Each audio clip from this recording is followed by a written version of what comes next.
La méthode se décompose en 7 étapes, qu'on va rapidement balayer, étant donné que on va les retrouver dans l'étude de cas et la mise en situation, mais c'est surtout aussi qu'on les a déjà vus dans ma vidéo sur les OKR et les KPIs. C'est exactement la même chose. Donc, première des étapes, définir la vision à 3-5 ans. Où est-ce que l'entreprise désire se positionner dans les 3-5 prochaines années? Deuxième des étapes, fixer des objectifs clés annualisés, histoire qu'on puisse atteindre la vision en question. Troisième des étapes, parmi les objectifs que je viens de lister, lesquels auront le plus d'impact et lesquels me permettront d'atteindre beaucoup plus facilement la vision en question. Et donc, on va se focaliser sur ces objectifs. Quatrième des étapes, pour l'ensemble des objectifs, je vais venir lister des actions à réaliser, des actions à mener pour me permettre d'atteindre tous les objectifs en question. Cinquième des étapes, c'est la fameuse X-matrice et non pas Matrix. Là, je me suis planté, là. C'est peut-être parce que j'ai regardé le film il n'y a pas très longtemps. Et ça, on va le voir tout de suite avec l'étude de cas. Et enfin, créer un plan d'action opérationnel, justement pour mettre en application tout ça. Et pour terminer, le tableau de bord où on va venir suivre, piloter, ajuster, optimiser et améliorer au quotidien. Et si jamais on se rend compte que on est un petit peu éloigné des objectifs et de la vision, on va créer par la suite d'autres plans d'action pour réaligner notre parcours à la vision d'entreprise. Ok? On attaque directement avec l'étude de cas. Allez, c'est parti. On va partir du cas de figure où tu as un business en ligne, e-commerce, tout simplement pour éviter de rentrer dans la thématique technique et de perdre beaucoup de personnes. Je préfère qu'on se focalise sur les business en ligne pour la plupart des tutos, étant donné que voilà, pour l'immense majorité des personnes aujourd'hui, les business en ligne, c'est quelque chose qui est à la mode et c'est ce qui permet à beaucoup de personnes de se lancer d'un point de vue business. Ça tombe bien, on va pouvoir mettre en application des cas concrets et réels. Admettons que voilà, tu as un business de e-commerce et ce qui est intéressant, c'est que c'est un business basé sur un système d'abonnement.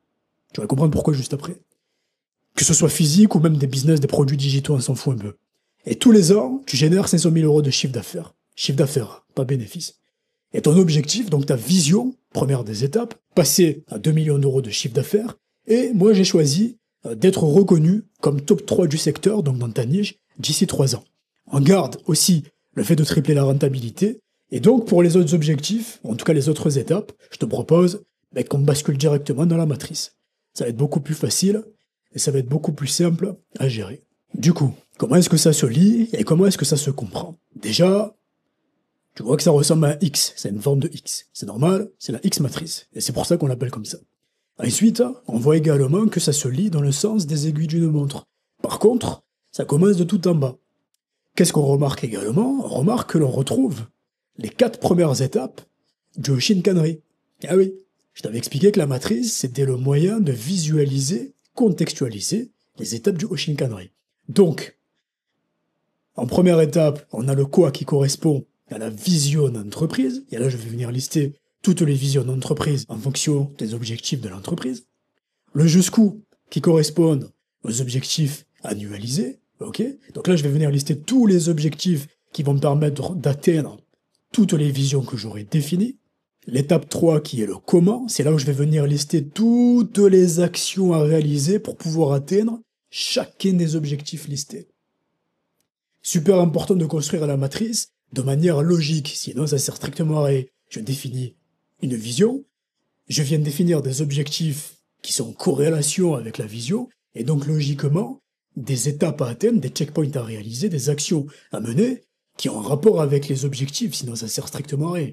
Et enfin, la 4e des étapes, qui est le combien. Et c'est là qu'interviennent les fameux KPIs, les Key Performance Indicators. Je te renvoie à ma vidéo sur les OKR et les KPIs. Et en gros, c'est là où je vais venir mesurer le degré de complétion de chacune des actions qui précèdent ces KPIs, et donc de chacun des objectifs. Et au final, par rapport à la vision, où est-ce que je me situe. Donc tu vois que tout suit un cheminement logique. Et enfin, je rajoute une 5e étape, qui est le qui. Quelles sont les personnes ou quels sont les services qui seront en charge de mener les actions en question. D'accord? Donc qui va gérer les tâches et les actions, et qui donc sera alloué à quel objectif, et donc qui sera alloué à quelle vision d'entreprise. Une fois que tu as listé tous les items en question, maintenant le but c'est de compléter pour de bon la matrice, et là on va venir créer des liens entre chaque item de toute la matrice. Tu as 3 liens. Le premier, c'est ce qu'on appelle un lien fort. C'est limite, c'est une obligation. D'accord? C'est structurant. C'est indispensable. Le deuxième, c'est un lien modéré. C'est-à-dire que tu peux le mettre, tu peux le faire, mais si tu le fais pas, ben c'est pas grave, tu vois, on va dire que c'est pas indispensable. Et en fonction de ton type de business et de la taille de ta boîte, ben si c'est un lien modéré, tu peux te focaliser uniquement sur les liens urgents, les liens forts, et une fois que tu auras fait ton optimisation, ben là, tu peux revenir sur le lien modéré. Et enfin, le dernier, ben c'est tout simplement pas de lien, il n'y a aucune corrélation entre les items qui sont listés dans la matrice. Donc un lien fort, je viens mettre un point, un lien modéré, je mets un cercle, et quand il n'y a pas de lien, ben je mets une croix. Ce que je te propose, c'est qu'on fasse plusieurs exemples pour que tu puisses comprendre comment ça se remplit. Admettons qu'on choisisse cette vision. Atteindre 2 millions de chiffre d'affaires d'ici 3 ans. Bien évidemment qu'il y a d'autres visions à prendre en considération, attention. On va se focaliser sur celle-ci. Et en fait, pour remplir la matrice, c'est pas si compliqué que ça. La question à se poser, c'est toujours la même. Comment est-ce que je vais faire pour pouvoir atteindre l'item en question? Et là, je vais venir récupérer la totalité des objectifs qui sont listés, et je vais venir les catégoriser par rapport à leur priorité, leur degré d'urgence, leur impact plutôt qu'ils ont sur l'item qui les précède. Exemple, augmenter le MRR de 40%. Est-ce que c'est un objectif qui est prioritaire vis-à-vis de tous les autres objectifs? Absolument. Pourquoi? Parce que augmenter le MRR de 40% aurait un impact majeur sur le fait d'atteindre ces 2 millions d'euros de chiffre d'affaires. Je te rappelle que le MRR, c'est quand tu as un business en ligne avec un système d'abonnement. C'est pour ça que je te disais qu'on allait choisir un système d'abonnement dans la mise en situation. Et bien en fait, tu es capable de prévoir ton chiffre d'affaires mensuel et ce sur toute l'année, étant donné que tu as un nombre de clients qui est déjà abonné, ça te permet quasiment à l'euro près de savoir tous les mois combien tu vas toucher. Après, il y a aussi le taux de churn qui entre en compte, mais voilà, c'est beaucoup plus simple, entre guillemets, de prévoir que si tu as un business e-commerce classique, où là, il y a beaucoup plus de facteurs qui entrent en compte. Eh bien, justement, on va passer au taux de churn. Le fait de réduire le taux de churn de 25%, est-ce que c'est un impact majeur sur cet objectif et cette vision en question? Pas forcément. Parce que ces clients, ils sont déjà en compte. Le taux de churn, pardon, c'est le nombre de clients qui se désabonnent de ton système d'abonnement. Par contre, doubler les leads inbound qualifiés dans mon tunnel de vente, là, on est en plein dans la vision en question. Au plus je vais ramener des clients qualifiés dans mon tunnel de vente, au plus je risque d'avoir des clients potentiels. Donc, je vais probablement avoir beaucoup plus d'impact sur l'atteinte de la vision en question que celui-ci. Donc, je vais venir le prioriser avec un point noir. C'est pas le fait qu'ils ne sont pas importants. C'est plutôt le fait que, à l'instant T, vaut mieux se focaliser sur ces deux objectifs parce que je vais avoir beaucoup plus de retour sur investissement que si je me focalise sur celui-ci. Et bien pour celui qui est à côté, le customer success, c'est exactement la même chose. D'accord? Donc, je me focalise d'abord sur les deux objectifs qui sont là. Et une fois que j'aurai optimisé, que j'aurai des résultats, là, je reviens, si j'ai le temps, sur les objectifs qui sont ici pour passer à un niveau supérieur d'un point de vue optimisation stratégique. Et enfin, le dernier deux objectifs, qui est automatiser 80% des reportings financiers, ben là, selon ma vision des choses, l'impact, il est tellement négligeable que vaut mieux le mettre de côté pour l'instant. Pourquoi? Ben parce que il y a des personnes qui sont capables d'atteindre 2 millions d'euros de chiffre d'affaires avec seulement 10% d'automatisation d'un point de vue du reporting financier. Vaut mieux se focaliser sur cela et après venir sur celui-ci à la fin. Et ben je fais exactement la même chose pour toutes les visions. Je viens catégoriser avec chaque objectif. Si on prend par exemple le dernier, industrialiser les process commerciaux et les delivery, ben je vois que les 3 premiers objectifs ont beaucoup moins d'impact que le des derniers. Créer un pôle Customer Success et automatiser les reportings financiers, on est bien dans l'industrialisation des process commerciaux. D'accord? Et une fois que j'aurai atteint mes objectifs ici, ben là je vais pouvoir commencer à mettre des forces dans les autres objectifs.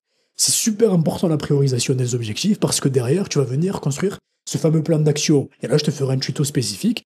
Et si tu te manques dans la priorisation de tes objectifs, ben tu risques probablement de passer à côté de tes objectifs principaux. Et une fois que j'ai fait ça, ben je fais exactement la même chose avec les objectifs.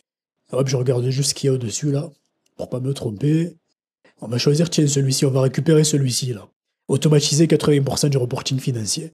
Et ben là, je fais pareil. Je vois que pour la totalité des actions que j'ai listées, j'ai seulement 3 actions qui sont directement liées et en corrélation avec l'objectif en question, à savoir former les managers à la lecture des dashboards et des pilotages, connecter les sources comptables et CRM via une API et déployer un outil BI. Ça me permet de créer un back-office où je vais pouvoir avoir un visuel et pouvoir tout de suite automatiser mes reportings financiers.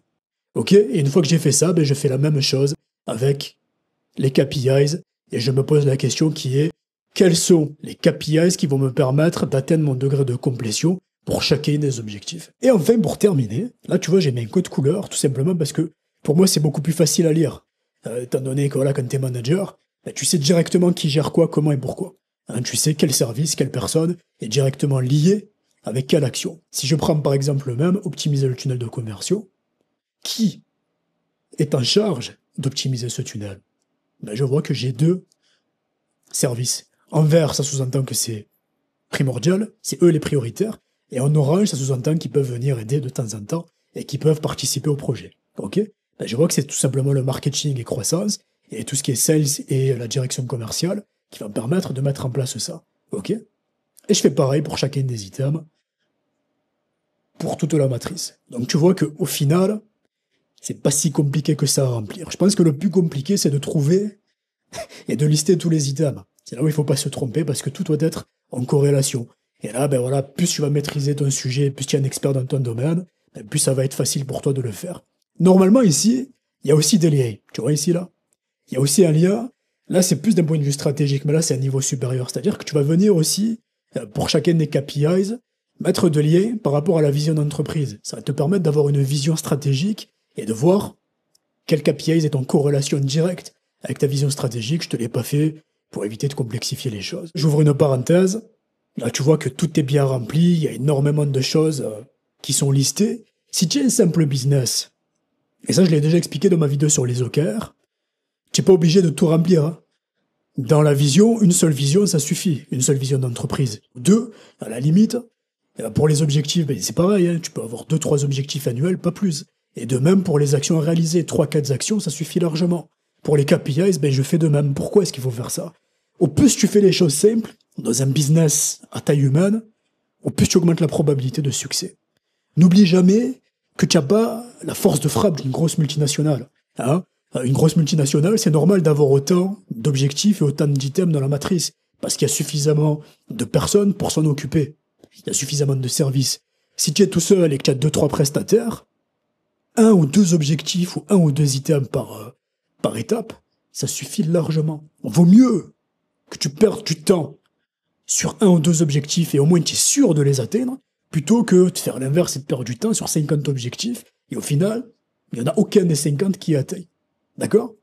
Si jamais tu as des questions ou que tu n'as pas compris quelque chose, fais-moi le savoir en commentaire et je me ferai un plaisir de te répondre. Cette vidéo touche à sa fin. J'espère vraiment t'avoir partagé suffisamment de valeur et que ça puisse surtout être profitable pour ton business et tes projets. En sachant que voilà, il va y avoir d'autres tutos qui vont arriver sur la chaîne. Je vais te présenter pas mal d'outils, pas mal de méthodes d'un point de vue stratégie business, mais également managérial. À compter d'aujourd'hui, la chaîne va vraiment basculer dans une nouvelle dimension. Jusqu'à présent, voilà, c'était les bases et les fondations de ma vision managériale où je t'apportais certaines critiques d'un point de vue du monde de l'entreprise, surtout des grosses multinationales. Et là, je vais vraiment rentrer dans le détail d'un point de vue opérationnel, mise en application terrain, pour toujours te partager le plus de valeur possible. Quant à moi, je te dis à bientôt pour une prochaine vidéo.